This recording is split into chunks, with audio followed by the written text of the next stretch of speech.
that is a truth about public lands and national parks that this journey taught me.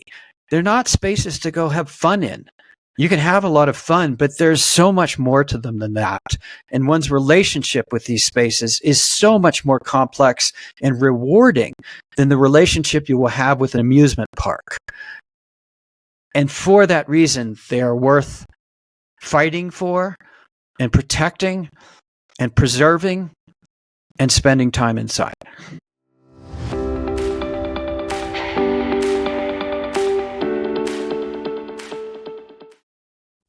Welcome to How We Change the World.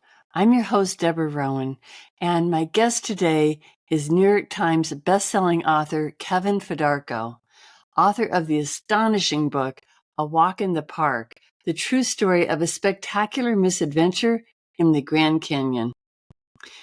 As a National Geographic contributor, a former writer for Time magazine, and the former senior editor of Outside magazine, you know going in that the writing is going to be excellent. Yet somehow knowing that does not prepare one for the near sacred descriptions of the sublime beauty, the harrowing pain, or the truly keen insights he gained. Now, Walk in the Park is also a profound exploration of the critical need for environmental conservation and the rich, mostly overlooked history of the indigenous people who have lived in and near the Grand Canyon since time immemorial. So please do me a favor and take a moment to press the subscribe button. It makes such a difference. And now enjoy this incredible conversation with author Kevin Fedarko.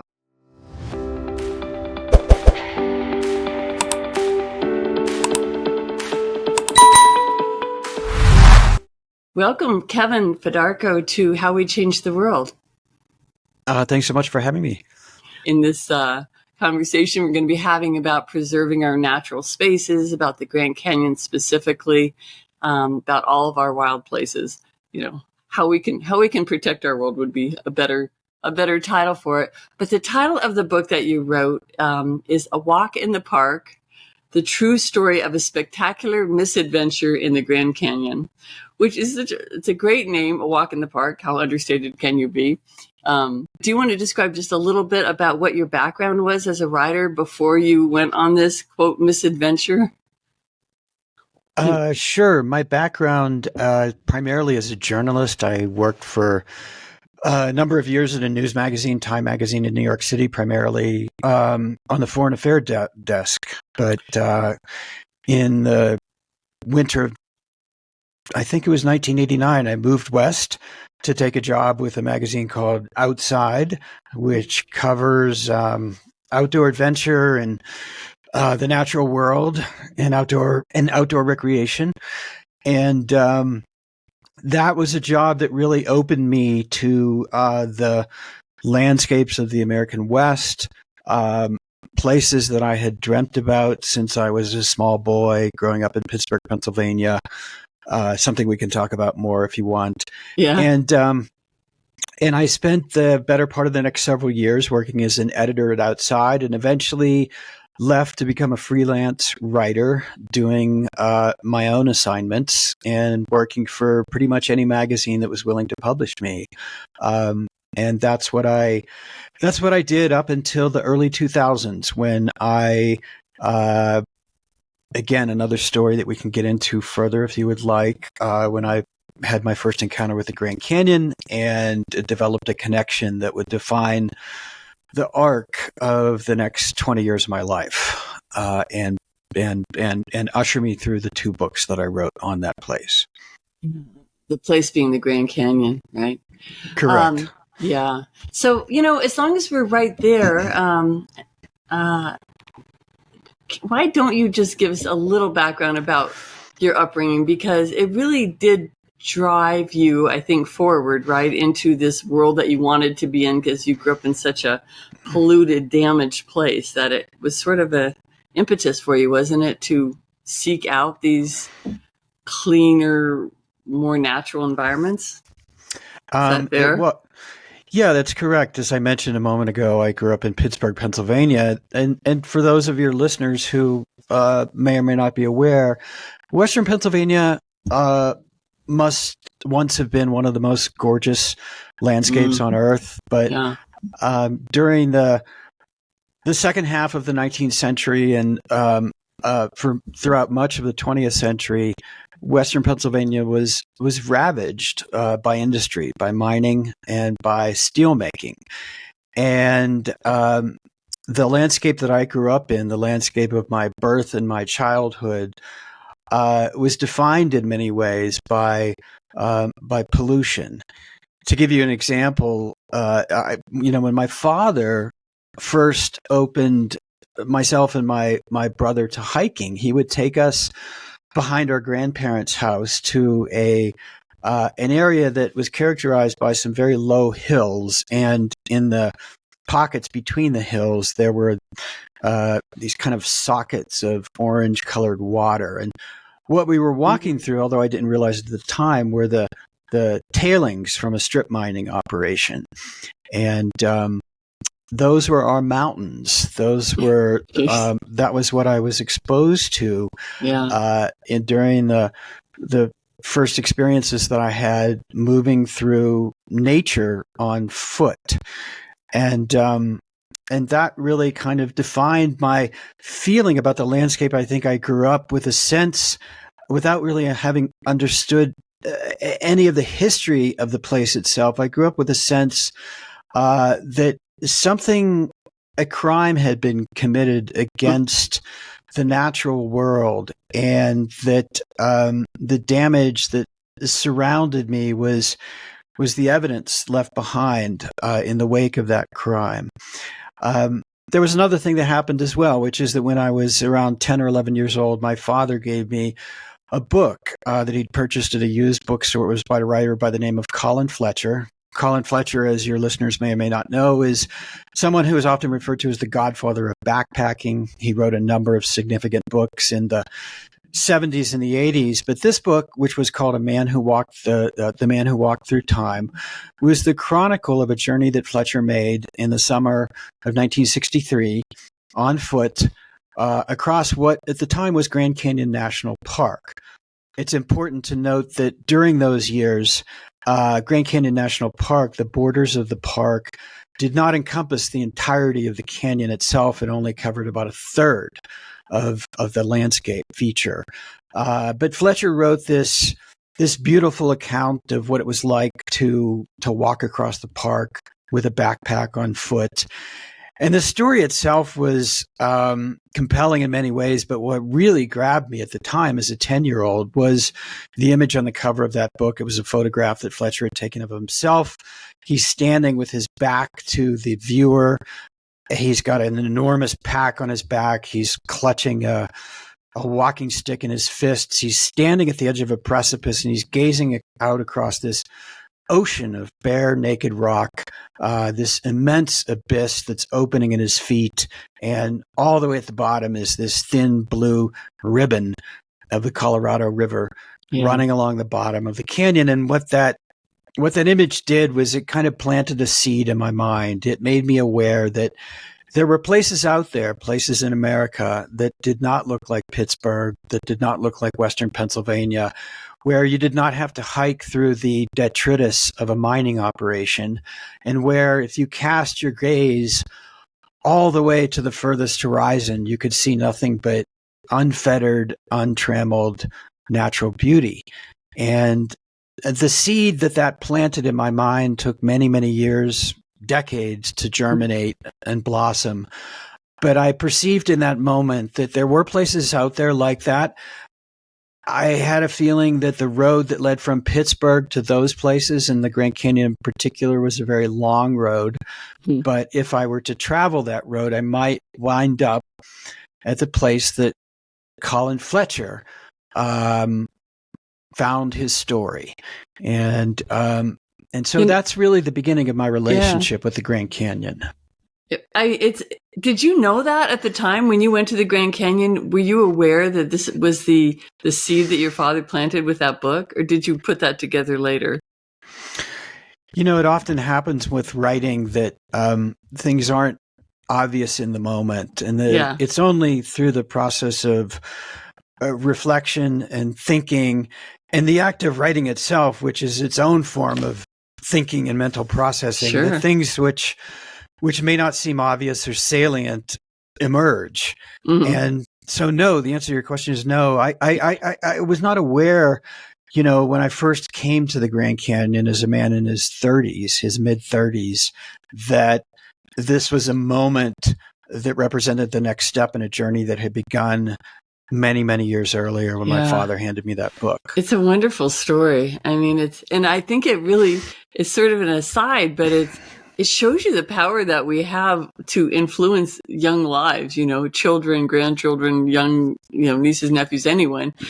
Because the same thing happened to my son. His dad gave him a book when he was 15 about Belize, and 15 years later he moved to Belize. It was percolating under the surface, and so you're the second person who I've talked to, and I'm sure there's many, many more. So it's and I mean, the book that you just wrote, or that just came out, think of the influence of that. You're talking about one image, that this man standing at the edge of the Grand Canyon, the impact that had on you.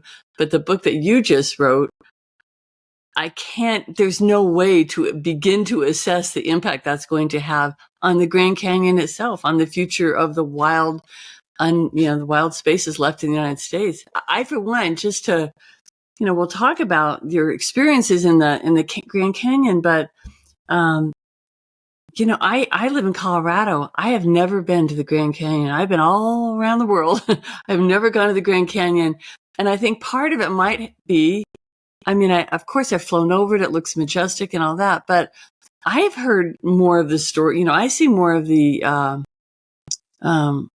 tourism laden activities that are around it that have never really enticed me to go look at it. Now I will go look at it in great depth. I'm not sure how, but anyway, the impact of this book on the future of that and all of our national parks, and and everything, I think will go on for generations. I truly do. I don't think I can overstate it. Wow. So I think what may not be obvious right at the beginning of this podcast is how much humor is in the book. How funny you and Pete McBride are together. You guys are hilarious, and you captured it with your writing. So maybe let's talk about a little bit about the beginning of your journey, because we want to have plenty of time, I know, to spend on the impacts you saw but maybe you could just talk a little bit about how Pete has enticed you in the past to go on some journeys if you want to, and then why you decided to join him on this particular one.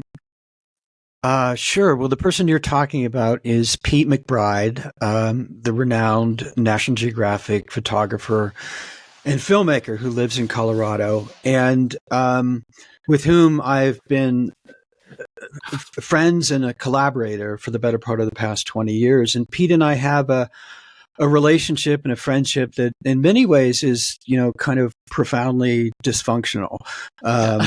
We started working together on magazine assignments back in the early 2000s.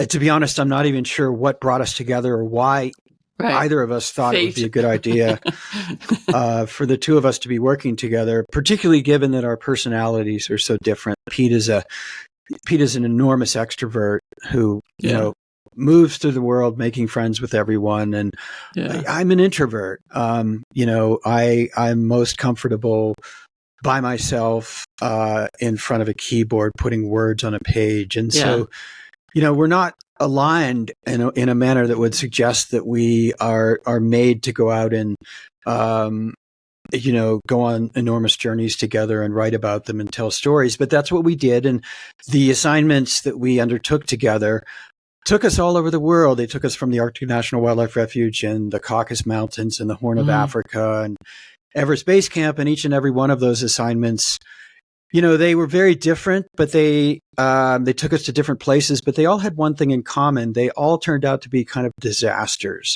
And that stemmed from the fact that, Pete and I have always been so busy and had so many balls in the air that we end up cutting corners in all kinds of different ways. And so there was just a lack of preparation, and there was an inadequate level of homework at the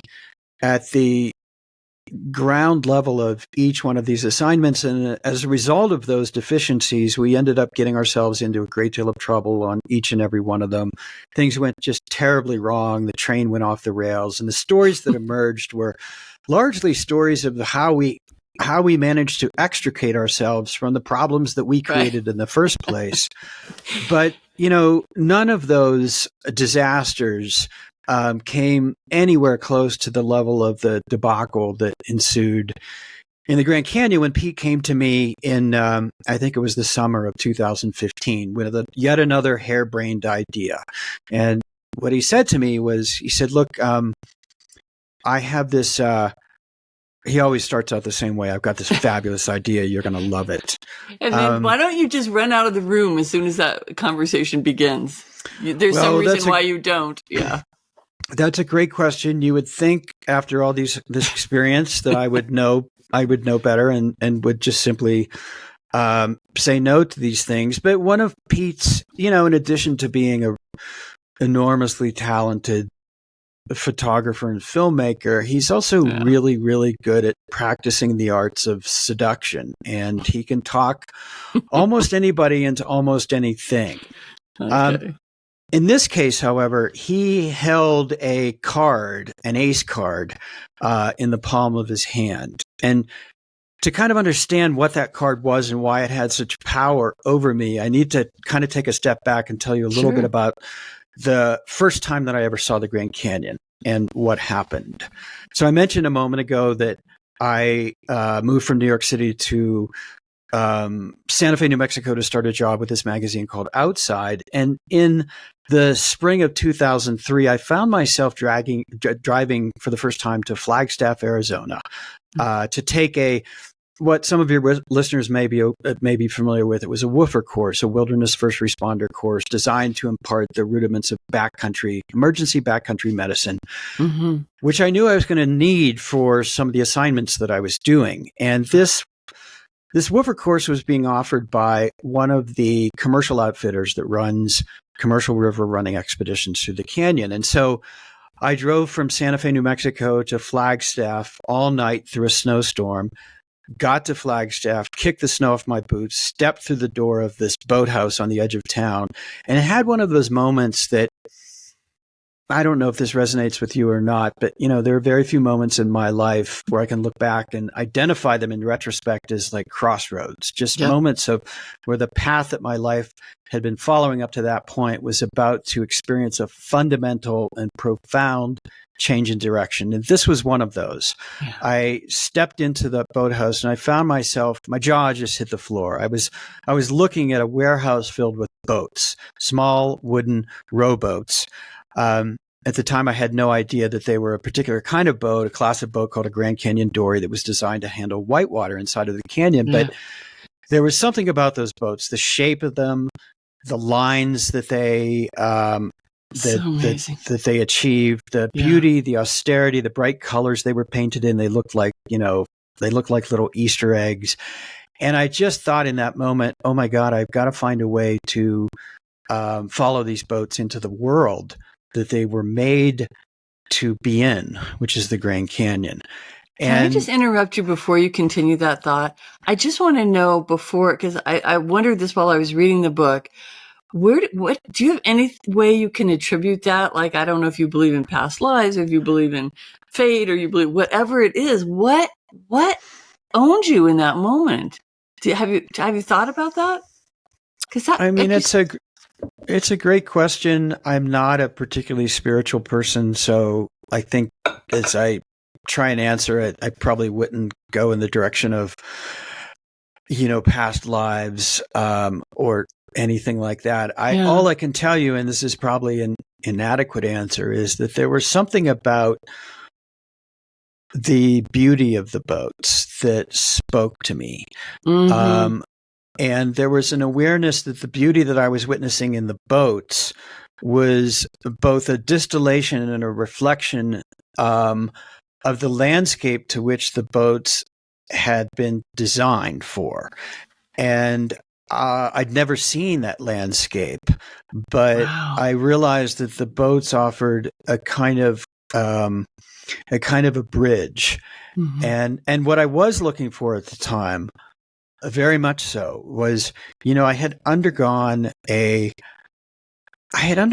kind of strange journey where, I got out of graduate school and I started working for a newspaper, and then I worked for a weekly magazine, and then I worked for a monthly magazine. And at each of those jobs, I felt a sense of dissatisfaction because I was writing about subjects and places that I did not understand very well. When you work in a newspaper, you write something new every day. Yeah.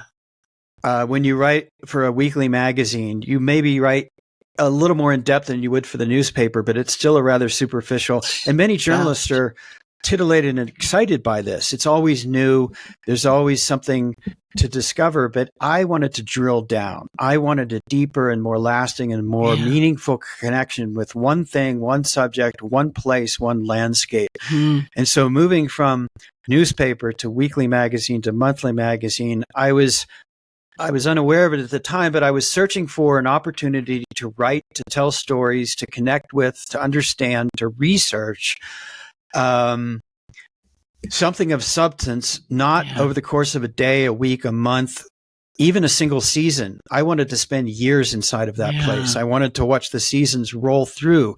I wanted to understand the arc of how one year moves into the next. And I could not have told you those things in that moment when I was standing in that boathouse, but that was part of what I was searching for at the time. And the boats spoke to that by virtue of their beauty and their connection to the canyon. I don't know if that answers your question. It was such a beautiful answer, and it speaks so much to who you are. I mean, all these positions, they trained you, they helped you, they guided you, and steered you to where you ended up. But your true essence of who you are, and a person who likes to go deeply and thoroughly into something. I mean, you didn't know that probably at the time either, but that's a much better answer than it was a very simple answer if it was a past life that I used to be in that boat. That's a beautiful answer. So thank you so much for taking the time to go through that. And I don't want to interrupt the flow of your story and your storytelling. No. So you saw these boats. We left off where you walked in and you saw these boats. Well, to make a long story short, I saw these boats. I resolved that I was going to have to find a way to follow the boats into the canyon. And so I embarked on what turned out to be a 6-year apprenticeship. I also formulated a dream in my mind. I didn't just want to follow those boats. I wanted to row those boats. And what I didn't understand is that the people, the men and women who row those boats, those Grand Canyon dories, they sit at the very top of the hierarchy of boatmanship and whitewater guiding in the Grand Canyon. And that they sit there because of the fragility of those boats, unlike rubber rafts or big motorized rafts. They're very delicate. They tip upside down in a heartbeat. And if you smash into or even brush up against a rock, you will destroy those boats. And so they're only given to the people who have a very refined set of skills. And what I discovered over the course of the first couple of weeks as an apprentice river guide, because I asked the outfitter if I could be permitted to volunteer as what's called a swamper, which is the lowest position on the ladder in the world of river running. And what I discovered in the first couple of weeks as a swamper is that I sucked as an oarsman. My ability to row and read whitewater was just pretty much non-existent, and it was a skill that Pennsylvania. I grew up in Pennsylvania. Grow up doing it, but most people, they managed to learn, and I demonstrated zero aptitude for that. And so I was incredibly bad at it, and I ended up. So most river guides, apprentice river guides, they start rowing the baggage boats, which are the boats that don't carry the clients, but they carry all the gear and the equipment and the supplies that are needed for a river trip. And I never got out of the baggage pool. Wait, were you in a wooden dory though? No. Or were you in a rubber boat? I should have explained that the dories on a river trip, a commercial river trip, a dory trip, if you're on a dory trip, there are usually 4 or 5 or sometimes 6 wooden dories or fiberglass dories with clients. And then there's this group of rubber rafts. Sometimes it's 1, sometimes it's 2. Occasionally there'll be 3 of them. Excuse me. It's okay. And they carry everything that's needed to support that trip. They carry the coolers that are filled with ice and steaks and fresh vegetables and eggs. They carry the propane tanks and the steel tables for the kitchens and all of the bags and all of the gear and all of the tents. And it'll give you an idea of where the people who row those boats fit when I tell you that the boats, the baggage boats, the rafts were named after barnyard animals. At the time, we had the ox and the Clydesdale and the mule, and then we had the boat that I would develop the most lasting connection with, which very appropriately was called the Jackass.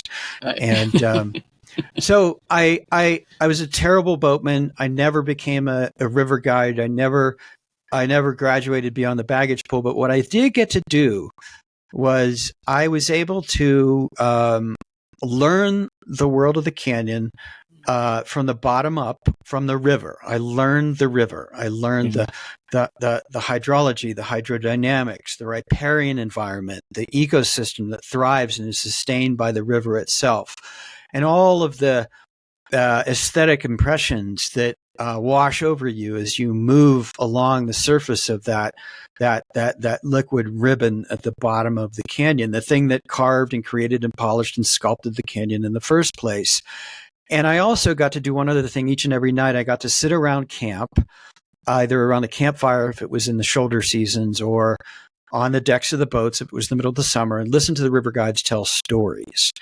And the longer I did that, the more I realized that so many of these stories I was hearing were revolving around and connected back to what was really one story.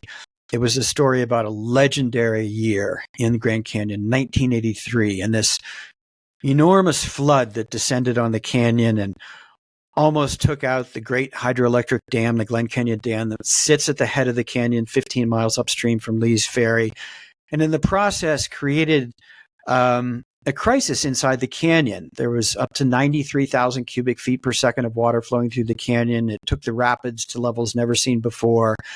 And there was a boatman, a doryman by the name of Kenton Grua, who got a harebrained idea inside of his head. The idea was that he and 2 friends could put a little wooden dory into the river at the head of the river at Lee's Ferry and use that flood as a hydraulic slingshot to propel them in the boat through the canyon faster than anybody else had done in history. And so what I did as a result of following the dories into the canyon was not to become a dory guide, but to practice my craft, writing and storytelling. And I told the story of that boat, which is called the Emerald Mile, and the world to which the boat belonged, and ended up writing what was really kind of like a 430-page love letter from me to the hidden world of wooden boats and whitewater at the bottom of the Grand Canyon. And that book came out in the spring of 2013. And so back to this ace card that Pete held in the palm of his hand. Hold your ace card. I just want to say one thing, and I know I keep doing it to you and interrupting you, but I will bring you right back to the ace card. I just want to say, because I haven't read that book yet, but it was so highly revered. It was a New York Times bestseller. I wrote down a couple of the things that people wrote, that it was described as a masterpiece of literary nonfiction and a work of jaw-dropping scope and page-turning action, which is exactly what the second book turned out to be to me. I haven't read the first one, but The Emerald Mile, I just want people to get that in their head, that's another good one to read, and that's the story that you're telling. So just wanted to throw that thank you for saying those things. Thank you for your kind words. I have to say, I mean, if any of that is true, if that book has any merit, it has less to do with me and more to do with the manner in which I was simply trying to serve as a funnel or a conduit for the thoughts and the impressions and the words and the ideas of the people of that world, the people who, the men and women who have become obsessed with the beauty of rowing boats through the bottom of the Grand Canyon and have given over the better parts of their lives to that act. And so, that book was a portrait of that world. And when that book came out, I kind of, to be totally honest, I kind of consider myself an expert on the canyon. And I figured that I had, by virtue of having written such a long and substantive and dense book, that I'd said everything there was to say about the Grand Canyon. And I was preparing to do what writers do, which is to move on to the next thing, whatever that might be. Right. So this card that Pete held in the palm of his hand, and really now that I think of it, it wasn't an ace, it was a joker card. And the reason is that Pete knew something that I knew. So I mentioned a moment ago the man Kenton Grua, who set the speed record in the Emerald Mile in the spring of 1983. What I didn't mention is that several years prior to that, he had done something that was far more remarkable than set a speed record in a boat. He had figured out how to become the first person in modern recorded history, that's an important distinction, to walk from one end of Grand Canyon National Park to the other, which by this point, unlike during the days when Colin Fletcher did it, now encompasses the entirety of the canyon itself. And the landscape is so broken and fractured and fragmented that really the only sane way to move through the park, to move along the length of the park and along the length of the canyon, is to use the only throughway and highway that there is, which is the Colorado River. And for that reason, there's no trail that will take you from the eastern gateway and entrance to the Grand Canyon at Lee's Ferry to its western terminus in the Grand Wash Cliffs, just short of the Nevada border. And Kenton Grua's achievement, walking the length of the canyon on foot for the first time in modern history, is something that was just absolutely remarkable. It'll tell you something about the brokenness of that landscape when I say that, the first recorded journey that we have in modern history through the canyon was by boat in the summer of 1869 when the one-armed Civil War Major John Wesley Powell led an expedition consisting of 10 men, including himself, and 4 wooden boats down the river through the canyon. So there were 106 years that lapsed before Kenton Grua in the winter of the late fall and the early spring of 1976, 1977 figured out how to walk through it on foot. That tells you something about how hard it is to make your way through that landscape when you're not using the river as a highway. Right. And I just want to ask that, 106 years, that's obviously phenomenal. Speaks because everything else had been explored in the United States. Everything else had been walked and climbed, and that Grand Canyon had not for 106 years. But isn't it possible that other people, because Grua was so modest in his, the kind of person sometimes who does that is not the kind of person who comes out and talks about it. They just want to do it, which is what he did. Isn't it possible that there were just, you're saying at least those that we know about, there may have been people who walked it but didn't share it. How would we know, right? That's correct. And, this is something we can talk about a little more in depth further on if you like. But yes, the canyon was occupied by people long before folks like John Wesley Powell and Kenton Grua and Colin Fletcher ever arrived on the landscape. There is no evidence that we're able to find as of yet of a trail that extends along the entire length of Grand Canyon. There are many, many ancestral trails leading from the rims of the canyon down to the river itself through the breaks in the geologic layers. Okay. And there are a number of trails that, modern trails that are built on traditional Native American trails, which extend along portions of the canyon, but nothing that we're aware of Interesting. will connect one end to the other. So Kent and Grua achieved this.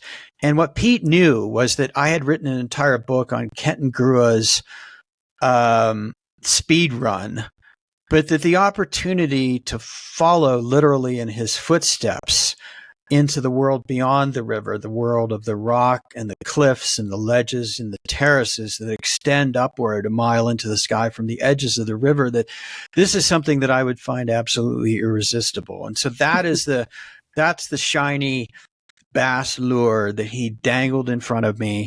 And the lie that he told me, because this is how part of how Pete, convinces people to do things, is he lies to them. He just lies. And so he lied to me by telling me that, it wasn't going to be that big of a deal. It was going to be a fabulous adventure. We were going to experience these long, leisurely walks along sand beaches at the bottom of the canyon, bathed in tangerine-colored light. He said that we didn't even need to get in shape for the hike, because the hike itself is the thing that would get us in shape for the hike, which is a insane piece of logic that I didn't even try to process. And then he told me that what it was going to amount to really was just a walk in the park. And so that's how he convinced me to sign on to, what proved to be the most arduous, difficult, brutal, and painful journey that either of us had ever undertaken in our lives. And almost deadly. I mean, it was you describe in the book much more than you, I know you can't put it in one sentence, but it is definitely death defying every day, right? Every day of it is, well, maybe not every day, but you have to find new water every single day, for example. It is. I try not to make too much of this, because I think there's a certain type of outdoor writing that involves, focusing on the danger and the perilousness of ventures into wild spaces, and then elevating one's own stature by demonstrating how masterfully the writer moves through those challenges. And like that's just the only part of that that's true in our case, is just that, yes, it is a very dangerous environment. There's an entire book called Death in Grand Canyon that's devoted to the 700 plus people that have perished in various different ways, from falling off of cliffs to getting hit on the head by rocks to drowning in the river, being bitten by snakes, to dying of exposure and the heat. Yeah. There's all kinds of ways to die inside of this park, because like many of our national parks, it's not an amusement park. It's a landscape without handrails or guardrails. It's a wild space in which the stature of human beings recedes and diminishes in the face of raw, untrammeled nature. And so, yes, it's a difficult place for sure. There are temperature extremes that extend from, temperatures that can rise to 110, 120 degrees in the summer, but that can plunge to -5 during the snowstorms that overtake the canyon in the winter, and that will coat the walls of the canyon in 9 or 11 inches of snow and ice. There is a river running along the bottom, yes, but if you are making your way through the canyon on foot, there are long, long stretches where you're not near the river. You're not next to the river. You are moving along often very thin systems of ledges and terraces that are 1,500, 2,000, maybe even 2,500 feet above the floor of the canyon, and 2,000 feet below the rims of the canyon. You're completely cut off. You're suspended inside of this matrix of rock in which there is very little water. You cannot descend to the river. The cliffs are unscalable, and you are moving between and dependent upon what we call potholes. These are very thin depressions in the rock that accumulate a lens of water after each snowstorm or rainstorm, maybe an inch or two at the most. And because of that, they're ephemeral. They will evaporate within, 2, 3, sometimes 4 days, sometimes a matter of hours if they're in direct sunlight. And so you must hopscotch from one to the next, knowing that if you move so far beyond your last source of water without finding your next source of water and are unable to move back to the place that you left, you will die of dehydration and heat stroke within 48 to 72 hours. And those potholes are so thin that it's impossible to get a water bottle into them. You can't just tilt an Nalgene bottle on its side and scoop out the water. You'd be scooping out a bunch of sediment and particles of grit. How do you do it? Well, there are two ways to do it. You can take your shirt or your shorts and you can soak them in the water and then squeeze that dirty water into your water bottles. Or you can do what we do, what we learned to do, which is to carry large plastic medical syringes and you extract the water and squirt it into your water bottles. So that's a small example of both some of the challenges that you're up against, some of the tools that you need to take, and some of the things that you need to do to contend with the challenges that the problems that beset someone moving through a backcountry environment where there is no trail, there are no ranger patrols, where you're completely cut off, where oftentimes you have no communication beyond a satellite device with the outside world, where the possibility of rescue, even by helicopter, is extremely limited. But amidst those difficulties, there are wonders and treasures, the likes of which no one standing on the rims of the canyon peering down or floating along the bottom of the canyon gazing up are able to witness. And that is part of the privilege of moving through this space on foot. And the reward. What would you, if you had to name one or two or three of those treasures, what would they be?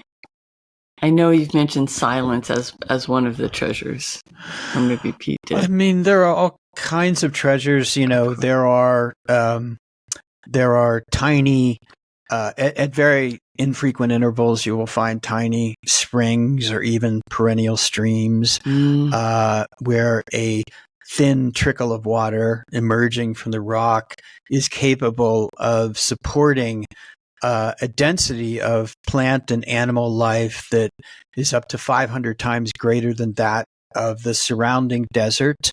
So these little pockets, these tiny oases that you can stumble across are suffused with, deciduous plants, flowers, scarlet monkey flowers, maidenhair fern, columbine. You will find, purple and lavender and pink dragonflies flitting through the air above these pools of water. You will see the surface of the damp sand etched in the tracks of the creatures, large and small, everything from pocket mice to bighorn sheep that come in from up to 5 miles away each and every day to drink from this water.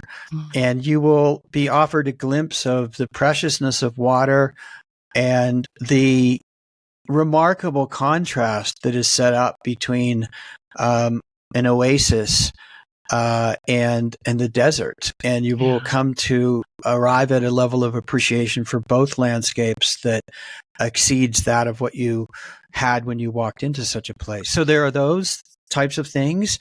There is what happens each and every night inside the canyon. The canyon is in a part of the country where there is very little, if any, light pollution that bleeds into the night sky. And so when you've finished walking for the day and identified a place to camp and you've set down your pack and you've set up your you've unfurled your sleeping bag and you've had dinner, you lay back, you find yourself gazing into this ocean of stars that stretches across the night sky. And it's so dark and the stars are so bright that you can see that the stars and the galaxies within them burn with different levels of intensity, and that imbues the heavens with a depth and a dimensionality which takes it beyond 2 dimensions and and expands it to 3. Astronomers actually refer to this. It creates a sense of dizziness to stare up into the heavens because you were looking into an inverted cauldron of light. And as you watch the stars float across the sky, as you see the shooting stars arc across the heavens, you can lose your sense of being moored to the earth and feel as if you are in danger of falling upwards into the night sky. Amazing. And as you're taking all of that in, you are becoming aware that you're also seeing within the ocean a river of stars smeared from one horizon to the next, the Milky Way, the Milky Way galaxy, and you are taking in a level of darkness and starlight and space that is almost completely invisible to anyone who lives in a city like Boston or Chicago or Houston or Dallas or Los Angeles. And you are experiencing a sense of how tiny and small we are. And by we, I don't mean like just, 2 middle-aged guys bumbling through the Grand Canyon. I mean like planet Earth, how tiny we are in the context of the universe itself and the galaxies that populate it. And this will, in the space of a single heartbeat, fundamentally realign your perspective. And this is, and make you, and inject a sense of humbleness and humility that is impossible, very difficult, if not impossible, to touch in any other way. And this happens each and every night inside of Grand Canyon. Oh. So those are some of the wonders that you're able to encounter. And as you're taking all of this in, something you mentioned a moment ago, yes, there is a level of silence. Yeah. It's not completely silent. There are natural sounds. You can hear the wind moving across the rock. Right. You can hear the rustling of leaves. You can hear bird calls. You can hear the flittering of bat wings at twilight and early in the morning. But those are natural sounds that are amplified and isolated by the context of the backdrop of silence against which you hear those things. And all of this stands in profound contrast to the shocking amount of noise and the cacophony that we create everywhere else, everywhere we go. Yeah.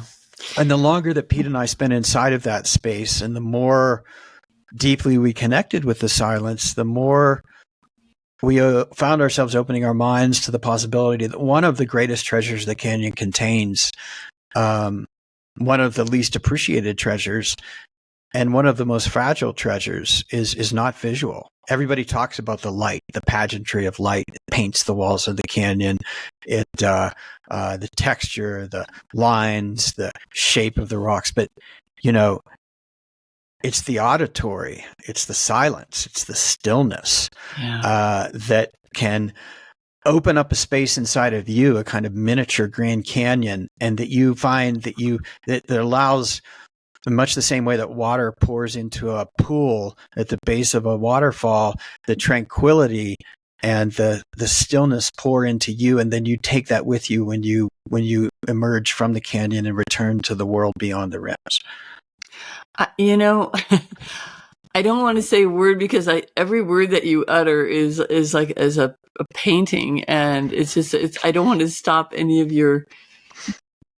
that beauty from emerging. But a couple points, especially one point, comes to me in response to what you just described, is that you said you are not a spiritual person, and I have literally never heard anything more spiritual explained to me or shared with me, maybe ever. So I'm not sure what your interpretation of spirituality is, and not for this podcast really at this time, but just to say that is the most spiritual thing I think I have ever heard. So it comes in many forms. Thank you for sharing that. I feel like I've just taken a little tour of the Grand Canyon, and And what I have sought for so many years is that night sky. And I thought, and you mentioned some of those cities, and I'm thinking, I mentioned Belize earlier, my son, and I've been in Belize quite a bit, thinking that would be a place I could definitely, on an island in the middle of the ocean, see that night sky, even on a sailboat outside. And no, there's sailboat lights. It's almost impossible to find that place without going someplace that special and unique. Mm-hmm. That was remarkable, I have to say. um, I'm mindful of the time that we, or of the fact that I would like to move a little bit to Sure. the people of the Grand Canyon, because the people, and perhaps if we have time, the helicopter, the destruction of the beauty of which you just described, that is currently undergoing, that has been undergoing, and that continues to be, and why those are both such important topics. But I know it's a lot to cram into 10, 15 minutes, but if you could just talk a little bit, because some of your experiences with the maybe because I'm more of a people person, I think I would rather talk about the indigenous people, like the Havasupai. Is that how you pronounce them? The Havasupai.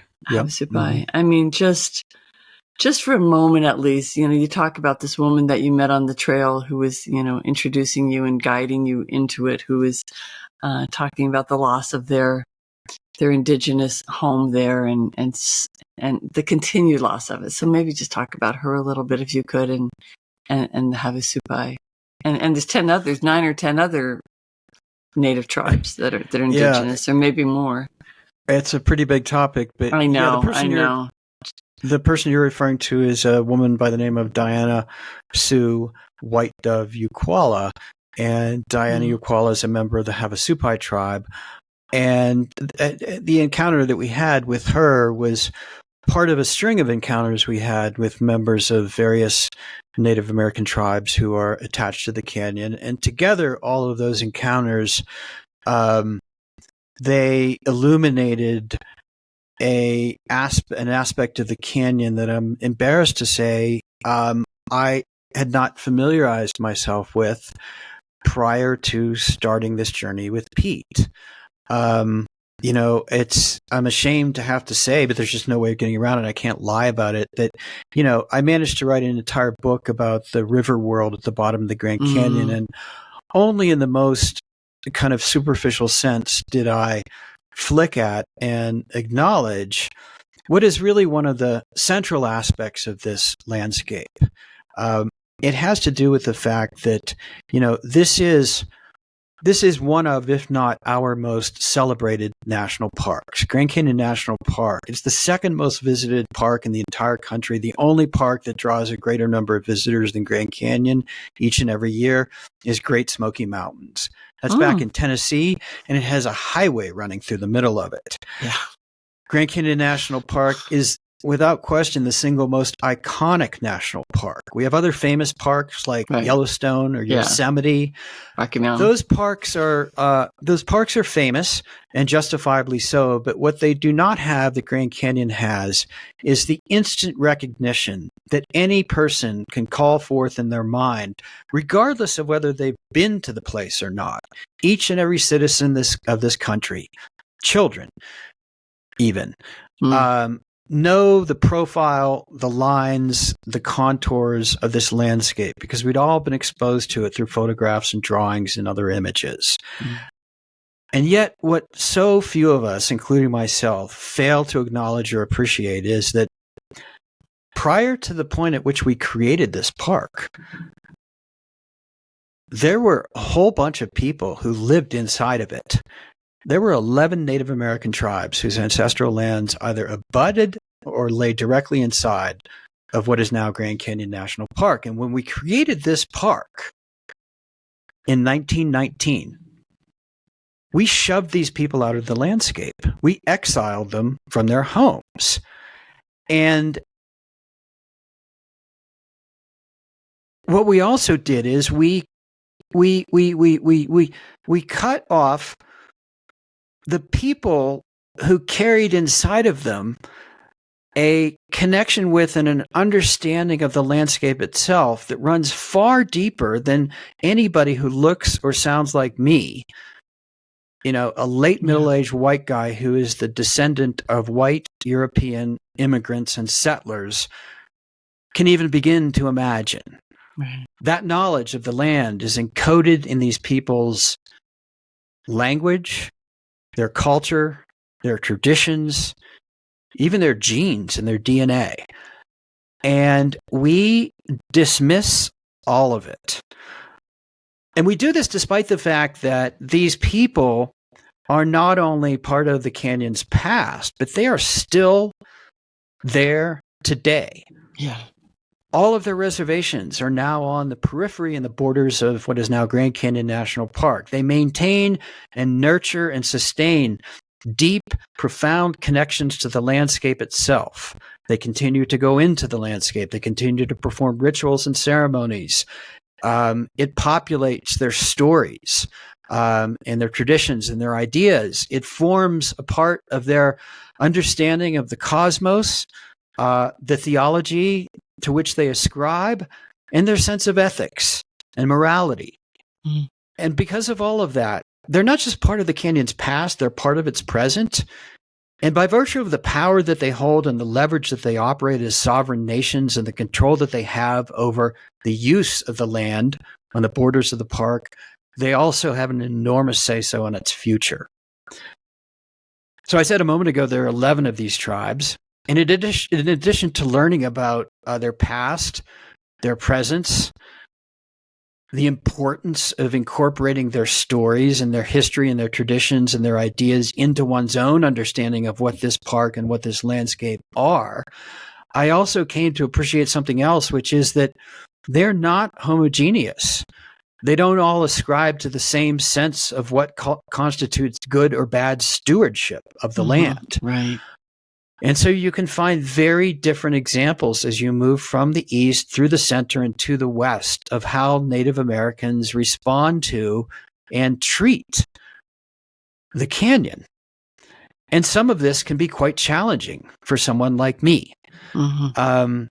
It is superficial and wrong to say that, you know, each and every tribe connected with the Grand Canyon wants to preserve the space as it is and protect it intact and unmarred for the future.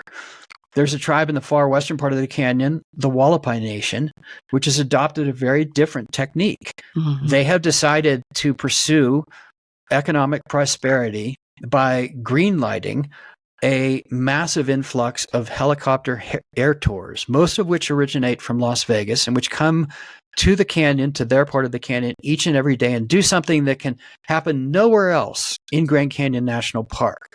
Those helicopters are permitted to fly beneath the rims, to fly above the surface of the river, to land on helipads next to the river and discharge their passengers. And in the course of doing all of these things, they create a level of cacophony down there. Yeah. There are more than 500 flights on the busiest days that are inflicting, in my view, profound damage on the landscape and the soundscape. But I think it's important to also acknowledge in the same breath that when someone like me expresses the ideas that I just articulated, when someone like me takes objection to and suggests that it's outrageous to allow what the Wallapai have allowed inside of Grand Canyon, when someone like me does something like this, what I'm also doing is I am dismissing a whole bunch of other things that the Wallapai have achieved by allowing those helicopters and the air tours to come into the canyon. I am dismissing the income that this is providing for the tribe. I'm dismissing the fact that this is a tribe that was marginalized and treated horribly for the better part of 150 years and barred from the kind of access to the kind of jobs and prosperity that are available to white people who live beyond the borders of their reservation in this part of the world. I'm dismissing the impact and the importance of the scholarships that the profits from those air tours have provided that have enabled the first and second generation of Wallapai college students to graduate. I'm dismissing the funding that those air tour royalties have provided for emergency services, police services, care for the elderly. And I'm also dismissing and minimalizing the fact that those air tour operations and a structure known as the Skywalk, a glass-bottomed, horseshoe-shaped observation deck that the Wallapai have built on the rim of the canyon itself, those things are enabling members of the tribe to have jobs on the reservation. I'm dismissing the importance of the fact that they now get to do what they have not been able to do for many, many decades. They are able to live and work in their communities and return to their homes and their families each and every night. They do not have to move to distant cities like Tucson, Albuquerque, or Las Vegas, or Los Angeles, and send home money in the form of remittances as if they were living in a foreign country. They are able to be part of and anchored to and live inside of their own and work inside of their own communities. And what I'm speaking to now when I acknowledge all of this is the incredible complexity that hovers over not just the issue of air tours inside of the canyon, but each and every development threat that looms over the canyon itself. Because there are others. There are others as well. And I'm trying to suggest that there are levels of contradiction and paradoxes residing at the heart of each and every one of these issues, which resist and thwart simplistic ways of responding to them by simply suggesting that it is a bad thing and they should just stop so the rest of us can go camping and enjoy the quiet. And one of the things that my book fails to do is to offer an answer to any of this. The best that I was able to do, for better or worse, is to simply lay out the complexities and invite other people to think about them and see if they themselves can arrive at something approaching a coherent response. Which is exactly the reason why you were the person to write this book, because it is my assumption, correct or incorrect, that many people would go in with their own perspective and write the book from that perspective, which you have done none of. Throughout the book, from the very beginning to the very end, you do amplify these tough questions and these realities that, you know, it would be very easy to go in and dismiss all of that, because the pain. There was something, I don't know if I can find it quickly, but there was some quote that I heard about the brutality of that sound of those helicopters when you couldn't get away from them. And if you can't get away from them, the animals can't get away from them, the water can't get away from them, and the other residents can't get away from it. So it's very easy to condemn that. It's so easy to condemn that. And even the way you describe it, where how long are they on the water? You know, these people fly in, they get off, they drink champagne, they take selfies, it's almost physically nauseating. And also, I was very tearful just reading it, because it felt like such an assault to even read about it, to talk about the beauty that you just described, and to compare it and to have it broken by this just warlike scenario that all these helicopters produce. It's very easy to have that opinion. And so you say you fail to bring up all those points. At the same time, you're bringing up all the points of how they benefit the Wallapai people. But there are 11 tribes, as you say, and not everyone is on board with that level, because they're also not receiving the benefits, correct? They're not receiving the same benefits that the Wallapai tribe is. So it's complex. And I cannot thank you enough for what you did, because it wasn't just that you wrote the book, it's what you had to go through. It's the changes that happened to you as you went through those many grueling, which is a big part of the story too, those many grueling days, weeks, months that you endured inside that canyon. This was a lifetime project in many ways, I'm sure. And I guess I would just go ahead, have a response if you like. No, please. Oh, okay. Well, I guess I just wanted to say, what is there? I don't know if there's a simplistic way or a way to sort of codify that, to come out and say, this is how I changed as a human being. This is how my perspective of the world changed, having experienced it and also written about it. And then now continuing, as you say, in part 2, to share this with the world, because this is where the rubber meets the road. It's fine if you discovered it and you wrote about it, but now you and Pete, in your own ways and together, are sharing this message that couldn't be more important, because it's not just about the canyon, it's about the world. It's a microcosm of the world. So was there a way that you changed and a way that you move forward now that you wouldn't have if you hadn't had that experience? I mean, I think I changed in all kinds of ways, but here are 2 of them that I'll share with you right now. Right. The first touches on something that I've already mentioned. When I finished my first book on the canyon, I considered myself an expert on the canyon. The first thing that our hike taught me within 5 days was how untrue that was how ignorant I was about a space that I thought I really, really knew. Yeah. How little I understood. I mean, I only understood the world of the river that runs along the bottom. It's really, really important and it's incredibly beautiful, but it's less than 1% of the 2 million acres of what is Grand Canyon National Park. 2 million acres? Oh. 2 million. The rest of it is that those ramparts, those mile-high ramparts of rock that extend from the edges of the river to the rims of the canyon. It's the world of the rock.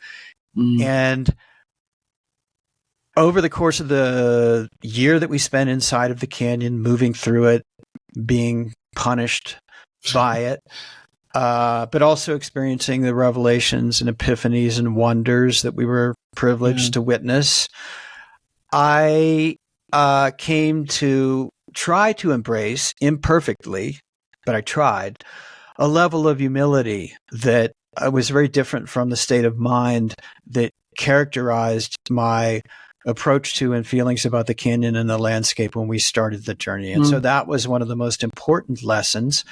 It's a lesson that I continue to have taught to me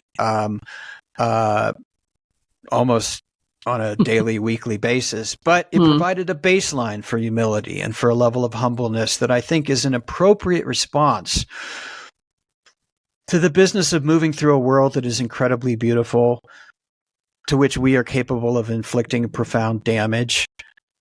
A world that we as human beings, particularly as Americans, often like to think of ourselves as being in charge of and in control of, but in fact we're not. And those are all things that the canyon teaches. Those are all lessons that the canyon imparts. Those are all ways in which the canyon can change you. And the other thing that I would share with you is that, and this touches on the issue of helicopters and the approach that the Wallapai have taken to their part of the canyon that I mentioned a moment ago. You move into a landscape that you think is just filled with natural beauty, and you discover yourself thinking about and wrestling with and being offended by and confounded by something like, a tsunami of helicopters that's descended on the canyon. And you begin to realize something important, not just about this national park or all of our national parks or all of our public lands in this country, which is that, this is part of this is one of the greatest aspects of the heritage that we all share as Americans. It's part of the Commonwealth to which we belong as citizens of this country, of this republic. These are spaces that so many of us, including myself, traditionally are encouraged to think about as places that you move into in order to escape the cares and complexities of the world beyond the borders of the spaces that we have protected and set aside because they're just so beautiful. They're places that we are encouraged to think about as places we go to recreate, to have vacations. And yet the deeper you move into them, the longer you spend inside of them, the more you grapple with the challenges that you discover inside of them, the more you begin to realize how profoundly untrue that is. These are places that do not they don't provide an escape from the cares and complexities of the world. They set the stage for a heightened confrontation with the cares and complexities of the world, and they allow us to think about and grapple with and meditate on and reflect upon those cares and complexities in ways that the outside world sometimes makes it impossible to do because we're being bombarded by so much noise and so many other things. Mm-hmm. They are opportunities to think about what's most important, to think about why those things are important and why they matter to us, and what we might want to think about preserving and handing off intact to future generations, to our children and our children's children. That is a truth about public lands and national parks that this journey taught me. They're not spaces to go have fun in. You can have a lot of fun, but there's so much more to them than that. Mm-hmm. And one's relationship with these spaces is so much more complex and rewarding than the relationship you will have with an amusement park. Mm-hmm. And for that reason, they are worth fighting for and protecting and preserving and spending time inside. I'm just going to let it go at that because it's a perfect ending and I don't want to spoil the beauty of your words. Thank you so much for this. I will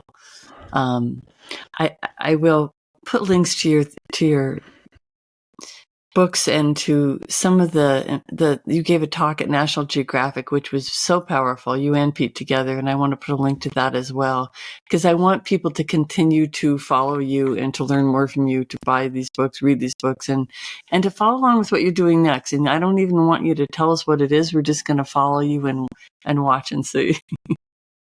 Okay, so, thank you so much. Thank you so much, Thank Deborah. you. It's been a privilege. It has been my privilege. Thank you. Take care. Okay.